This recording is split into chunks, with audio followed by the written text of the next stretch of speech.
You'll have to let me know how this works. I'm trying this with my AirPods instead of the computer microphone. So let me know if that makes a difference. If it doesn't, I will continue on probably without them, but I figured I'd give it a shot. Okay, so last round we talked about elasticity generally, what it means and what determines it. Again, we're dealing with price elasticity of demand. There's numerous other forms of elasticity. So think about the following. Let's say, again, this is probably an outmoded example. I'll have to change it here pretty soon. But imagine that you inherit a movie theater and you have no marginal cost of operating that movie theater, right? No matter how many people who show up to the movie, it's going to cost you the same amount to screen the movie. And for the time being, let's assume that that cost is zero. So you either have zero or constant marginal cost. And the question becomes, what should you price? What should you set your price at? And there's going to be a trade-off, right? What you're going to want to do is going to be to maximize your total revenue, which is going to be price times quantity. And you can increase your price, but there's going to be a trade-off between what you get and what you give up here.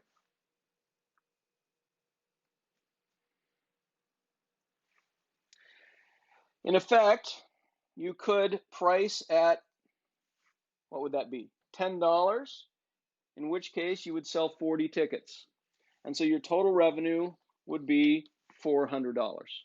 You could price at $40 a ticket, at which point you would sell 10 tickets, which would also be 400. You could price anywhere along in here. And where would it make sense to price? Well, it turns out, let's take the example, if we increase our price from 10 to 15, what happens? Well, now we have 15 times, 35. That's an awkward one. Let me find my phone. 15 times 35, so that's 450, 75, 425. I think it's 425. So let me, 35 times 15, 525, my bad. 525. So your revenue went up by increasing the price. Seems reasonable, right? Well, let's try out here. In this case, you decrease your price from 40 to 35, and your quantity goes up to 15, also increasing your revenue to 525.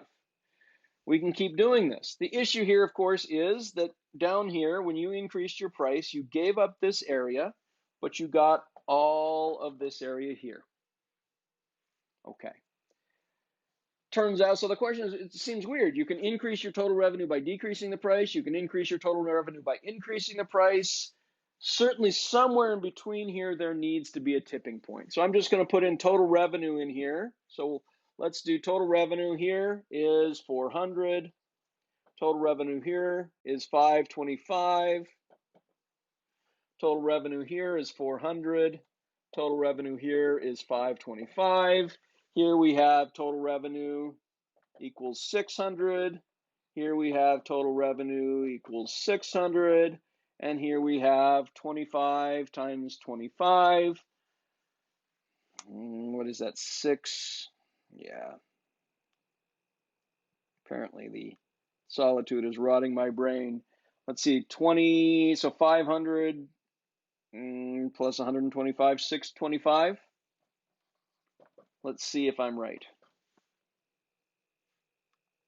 Oh, come on, iPhone.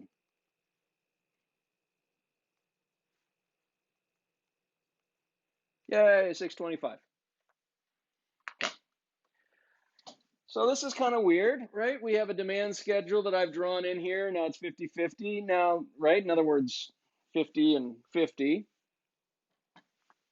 Turns out that what determines this? Well, it turns out that what's going to determine where our profit maximizing or our maximum revenue is going to be is, again, going to be our old friend elasticity here. However, we're going to get a little bit more specific. Elasticity now isn't just the responsiveness to the same force. Well, it is. Now what we're going to talk about is, instead of in absolute terms the force, what we're going to talk about is in percent terms. And so what we're going to say here is elasticity is going to be the percent change in quantity.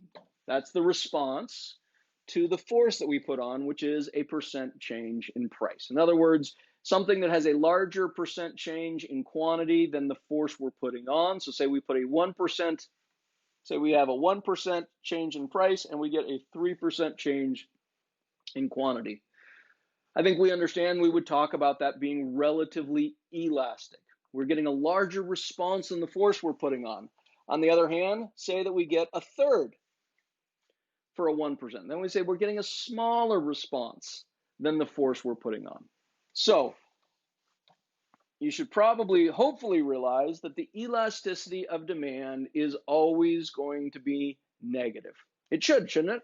If we increase the price, our law of demand would indicate that what should happen to the quantity? It should go down. So we have a negative divided by a positive, which is a negative. On the other hand, if we decrease the price, that's a negative, and that would cause the quantity consumed to increase, and that's going to be a positive. So positive divided by a negative is, again, a negative. So this is sort of our sniff test for whether you did this right. Did you get a negative value? If you got something positive, there's a problem. However, when we talk about it, we're going to typically talk about it in absolute terms. So in other words, when the absolute value of the elasticity is greater than 1, what would we call that? In other words, we're getting a larger response for the